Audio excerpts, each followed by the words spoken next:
بسم اللہ الرحمن الرحیم۔ السلام علیکم۔ آرام کا طلبگار مسافر ایک بستی میں داخل ہوا۔ میلوں کا سفر کرنے کے بعد تھکان کے آثار اس کے چہرے پر عیاں تھے۔ بستی میں داخل ہو کر اس نے عجیب منظر دیکھا۔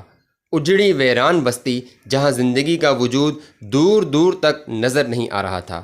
ایسا ظاہر ہوتا تھا کہ برسوں پہلے یہاں پر انسان آباد تھے، مگر کسی حادثے یا عذاب کی وجہ سے انسان زندہ نہ رہے تھے۔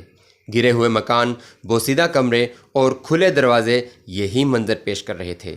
ایک تو سفر کی تھکان، دوسرا خالی اجڑی بستی دیکھ کر مسافر کہنے لگا، اس ویران بستی کو اللہ کیسے آباد کرے گا؟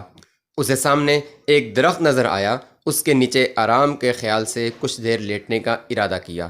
ایک طرف اپنے گدھے کو باندھا، کھانے کا سامان سامنے اپنے پہلو میں رکھ لیا، اس غرض سے کہ تھوڑی دیر آرام کے بعد اٹھ کر کھا لوں گا۔ ابھی لیٹا ہی تھا کہ ہوا کے نرم جھونکوں نے تھکاوٹ سے چور بدن کو آرام پہنچایا، اور پھر پتہ ہی نہ چلا کہ نیند کب اس پر مہربان ہو گئی۔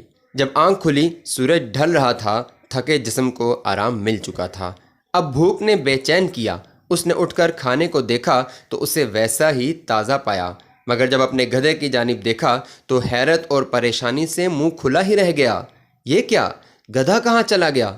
ابھی حیرت سے باہر نہ آ پایا تھا کہ اپنے ارد گرد نظر پڑی۔ کیا دیکھتا ہے، لوگ آ جا رہے ہیں۔ دور دور تک آبادی ہی آبادی نظر آئی۔ ایک الجھن سے ابھی نکلا نہ تھا کہ دوسری الجھن سامنے تھی۔ اللہ تعالیٰ یہ سب منظر دیکھ رہے تھے۔ اپنے بندے کو پکار کر فرمایا، اے میرے بندے، کیوں حیران ہے؟ اور کیا تمہیں معلوم ہے کہ کتنا عرصہ تم سوئے رہے؟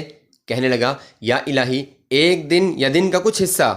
اللہ رب العالمین نے فرمایا، اے میرے بندے، تو ایک دن نہیں بلکہ تو 100 برس سویا رہا۔ اپنے گدھے کو دیکھ، اس کی ہڈیاں مٹی میں گل سڑ چکی ہیں، ہاں مگر کھانا صحیح سلامت ہے۔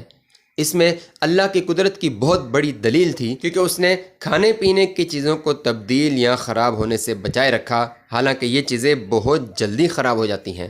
پھر فرمایا، اب دیکھ ہم مردوں کو زندہ کیسے کرتے ہیں۔ گدھے کی ہڈیاں جو مٹی میں مل چکی تھیں، گوشت جو سڑ کر مٹی ہو چکا تھا، اپنے رحمان کا حکم ملتے ہی ہڈیاں اڑ اڑ کر دوبارہ جڑنے لگیں اور ایک جسم بننا شروع ہو گیا۔ گوشت ان ہڈیوں کو دوبارہ پہنا دیا گیا۔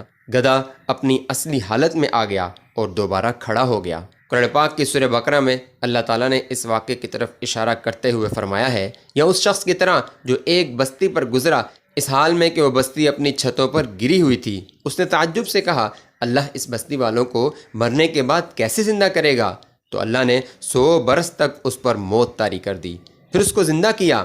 فرمایا، تم نے کتنی مدت قیام کیا؟ اس نے کہا، تمام دن یا دن کا کچھ حصہ۔ اللہ نے فرمایا، بلکہ تم 100 سال تک ٹھہرے رہے۔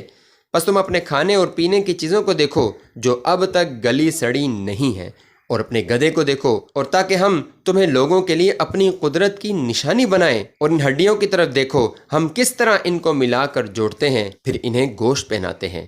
پھر جب ان پر موت کے بعد زندہ ہونا منکشف ہو گیا تو انہوں نے کہا، میں یقین رکھتا ہوں کہ بے شک اللہ ہر چیز پر قادر ہے۔